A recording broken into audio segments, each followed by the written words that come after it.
Good morning, one and all. Thank you for joining us here at the Fresh Start Show with Dr. DeMond Holt. And Dr. Holt could not be here today, so he has asked me to step in, and he has no one at the door with a hook to pull me away, so I am off and running. Dr. Holt is down in Sierra Vista doing a presentation there, and he left me the opportunity to present to you Fresh Start for this week.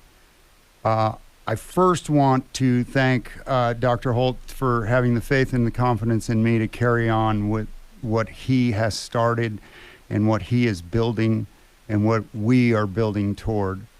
It has been a movement in the city, and there are a great many people that are jumping on board this movement, which makes it really exciting. And it's even more exciting for the people that we get to see every week, that we go and see and do the orientations at the Release Center.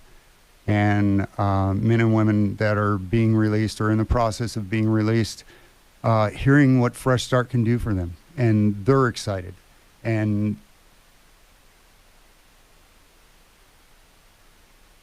I am Tom Cortese. I'm the Social Service Domain Director at For Tucson. And Dr. Holt and I have been working together for about 3 years. And through part of my job in social service, I was appointed on the committee to work for Fresh Start, and I really didn't know what it was. And that's one of the things I want to share with everybody today, because I don't think we go over it enough, because I don't think enough people know what we're able to do and how we're able to affect change in their life. So working with Dr. Holt, we started 2 years ago the event, and it helped over 400 people. And last year the event helped over 1,000 people, and there were more resources, and there were more felony-friendly employers, and there were more people taking advantage of the opportunities that were being offered to them throughout that day. Now, what do we offer? We do civil rights restoration. We do warrant resolution for misdemeanors, juvenile record expungement, marijuana conviction expungement, apply for government assistance programs, justice-friendly housing, justice-friendly employers, education opportunities, access to behavioral health and addiction services, access to basic medical services. We also have the opportunity for people to come in and they can get a haircut, and they can get a change of clothes, and then they can walk down that hallway where those felony-friendly employers are, and they can talk to them about getting a job and changing their future. I've spoken about this numerous times over the years, because it's one of the areas of Fresh Start where you can see a dramatic change within a really short period of time, because somebody walks through the door and they see these wonderful ladies that come and cut hair all day. And they sit down there and they get their hair cut, and they're looking pretty bedraggled when they walk in. And you know what? As the haircut goes on, they start to sit up a little bit, and their head starts to be a little bit higher. And when those ladies are done, when those men get up and they walk over to that area where they're able to get a new set of clothes, the gentleman that walks down that hallway toward those prospective employers is a different individual than walked in the door, because there were a number of individuals that he encountered during that process that were there just for him to have a better day, a better moment, a better future. That's the volunteer heart through Fresh Start, what we're able to do when all of those resources get together, and all of the volunteers from those resources come and help out, and they start talking to people, and they start realizing, you know what, none of us are any different from the next. Any moment could have changed any one of our lives. You know, the one thing that a great many of us take for granted each and every day is that when we leave the house in the morning, we're going to come home in the evening. I can tell you of numerous individuals who I knew in prison who were dead within their first week of being released, because they went back to the game. They went back to the life. There is absolutely no excuse for failure anymore. We offer so many different opportunities for people. I mean, access to basic medical services. We have the vaccine clinics. We have the trained to get Narcan and administer it. It's an epidemic in this city. It's an epidemic in this country. We should all be prepared to deal with it because we don't know who is actually using it. And a great many people would be surprised to find out. So, we began talking about trauma last week in part one, and Dr. Holt wanted to talk a little bit more about the trauma of solitary confinement, and I'd like to go back a little bit further than that and, talk about the individual that goes into the courtroom and their advocate, for all intent and purposes, is a complete and utter stranger who happens to be defending them. And it's not because they're defending them because they care about them. It's just an opportunity for them to do the job that they have chosen in life. And you're pretty much on your own except for your support system, but a great many of us have alienated those support systems. So sometimes we're in the courtroom all by ourselves. That in itself is traumatic. You're going to face, whether it be the process of a plea bargain or going through a trial, you're going to face a number of different things throughout that process, which are going to be traumatic. There are going to be decisions that you have to make as far as what you're going to do with the rest of your life that will be traumatic. You have to decide, am I going to sign a plea bargain for 15 years, or am I going to take the chance of going to trial and looking at a life sentence? And we've talked about it before. The justice system does everything to separate the assailant from the victim. And restorative justice does everything to reconcile all the relationships that are involved. Sometimes we forget that if somebody does a burglary or somebody does a theft, maybe if we didn't have a mandatory sentencing code that said because they did that, they are getting this amount of time. Maybe if that individual did that to feed his family, would it make any difference? Would we look at that differently? Would a judge look at it differently? Because at this point, they're not allowed to. I mean, with mandatory sentencing, truth in sentencing, all of these things, there's a code that they have to follow. And when they follow that code, you fall under this guideline, and that's what you get. There's very little room for the judges to have empathy for anything that led you to that point. For myself personally, for those of you that know the story, I mean, having a gunfight with Tucson Police Department back in 1984,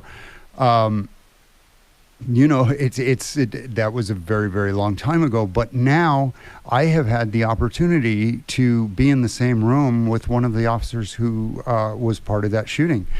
We haven't had the opportunity to talk yet, but it's going to happen. I know it's going to happen. I have faith in that, and I trust that it will be reconciliation. I know that everything that I'm working toward with the justice system and with the those coming back and going and re-entering society and looking for a life beyond what put them in there, and most of the time we were stunted in our emotional growth through the traumas that we experienced.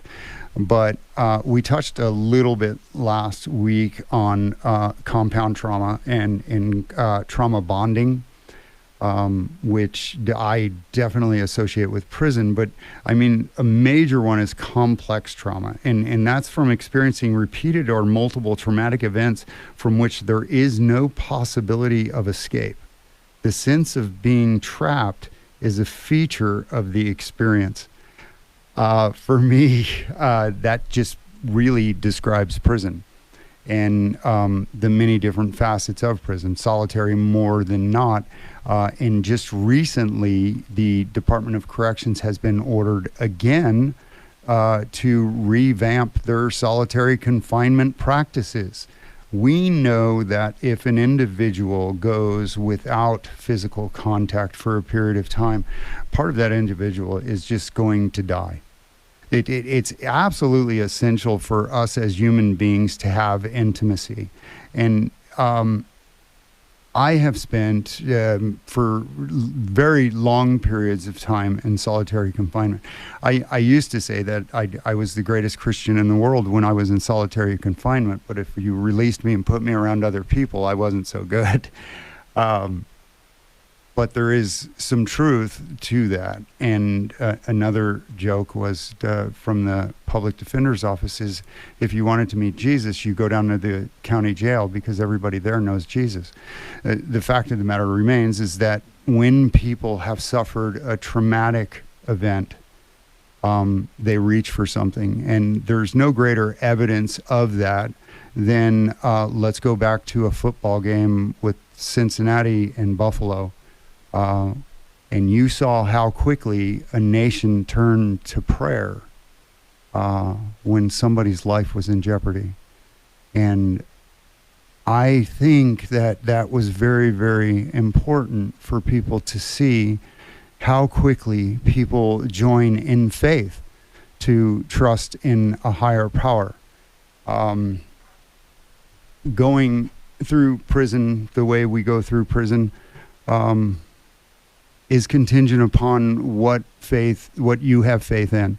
And the traumas that you experience, especially complex trauma, you are locked into an environment that you have to be hyper vigilant. I mean, there's different security levels in prison, and do you have to be hyper vigilant in all of them? Well, I can tell you from all of my years of experience in prison, people die in minimum security just as much as they die in maximum security. I would venture to say that when people are given more access to each other, there is more violence, which again goes toward what we're talking about in the trauma realm. I personally had to take a period of time during my incarceration when some of my family members had come to visit me, and I told them that I needed to explain something to them that they were probably going to be offended by, but please to understand and allow me to explain what I was saying to them. And I had to start that off by telling them, I have hated you for most of my life and resented you for most of my life because you didn't protect me from being molested as a child. None of them had any capacity to know that it was going on. I didn't tell anybody it was going on. Nobody knew it was going on, but still in that little kid's head and heart, there had to be somebody to blame for this awful thing that was happening and repeatedly happening. So then I explained to them that it was in my head and in my heart. It didn't make it true because I know that they would have done everything in their power to protect me. But they had no capacity to do that, not knowing that it was going on. We often have a perspective of things that happen in offense, and we get offended by things, and those things actually don't exist. If we would just break down the communication barriers and start to talk to people about what we're actually feeling in each moment, we can actually get to a point where we can move past the things that have happened to us. I repeatedly say that when you have a 20, 30, 40-year-old man that's throwing tantrums that makes him look like a child, he has trauma in his past that he hasn't dealt with. And the age group of that tantrum that he's throwing is probably the age group where that trauma occurred. For a 5-year-old kid to come out when I was in my 20s, people didn't understand where that was coming from, but it was a child screaming in rage for help. And it wasn't until it was too late that I was able to get that help. And it was almost too late. I mean, for those of you that know the story, it was difficult moving forward from a gunfight with Tucson Police Department and looking at the rest of my life in prison from a wheelchair. Probably some compound trauma, but I've discussed this with a number of really, really smart people, and I said there comes a point in time where the hypervigilance, where the having to be on alert 24/7, if you don't have that in your life, you're going to crave it, because that is the place where you feel most comfortable. And you can actually look at our soldiers, our first responders. They don't run from, they run to, and you can go back over the things that occur in prison. There are killings, there are riots, there's a drug trade, there's beatings, there's all of these things, and all of these things have an effect on those who have to witness them, and you have to witness them in a way that you didn't witness them. So everything is kept inside. It wasn't until I had changed and left the life that I was living to become a new creation. And I had to look back on that life, and I had to look back on that person and move into a different identity, one that I did not know. But I looked at that through the eyes of somebody who was new and was willing to learn and was willing to use the experiences that I had lived through in order to enhance other people's lives. It wasn't until there's a scripture that says what is done in secret is going to be shouted from the rooftops, and what is in the dark is going to be brought to the light.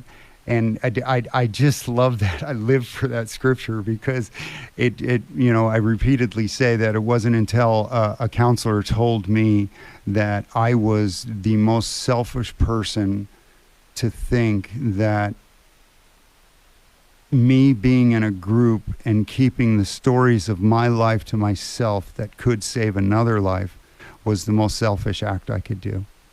So it wasn't until then that everything changed, and I moved forward and I started telling the story. And you know what? You don't lose of yourself when you tell the story.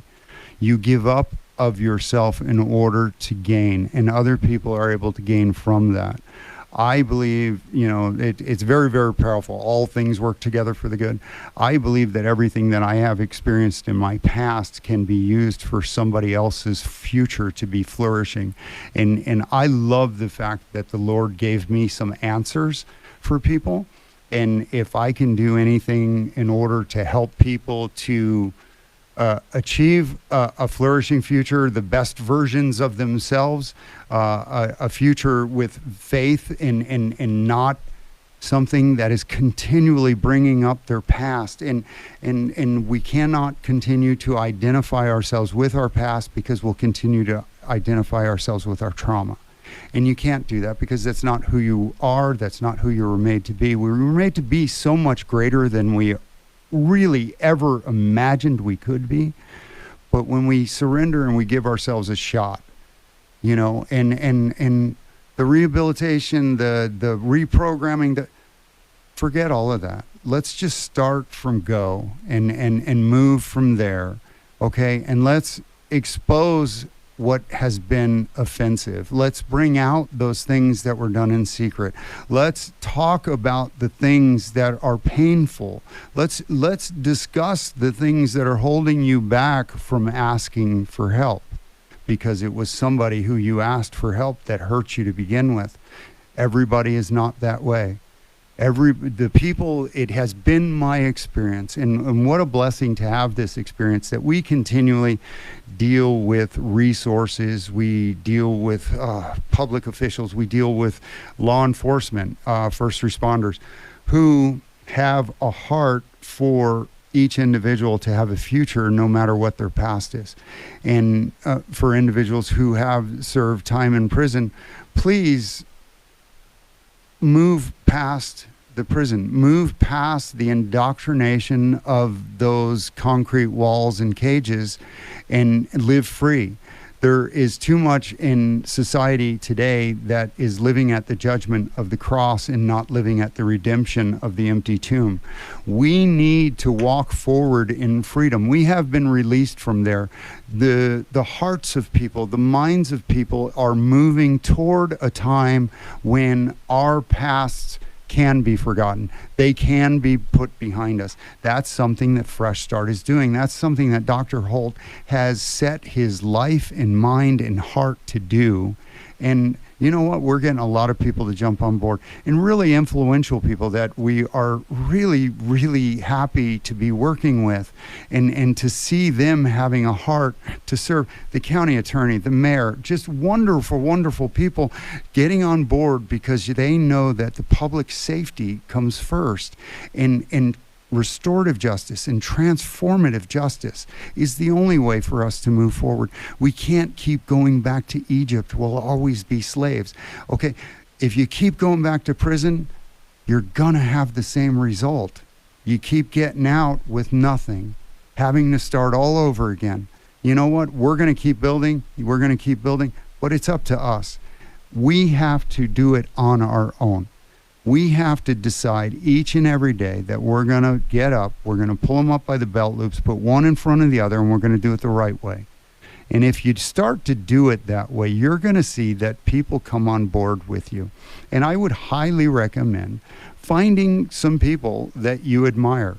I had the wonderful opportunity to meet some gentlemen when I was released this last time, men of integrity, men of God, that just were wonderful to be around. And the thing is that most people don't know who they're going to be on the other side of that.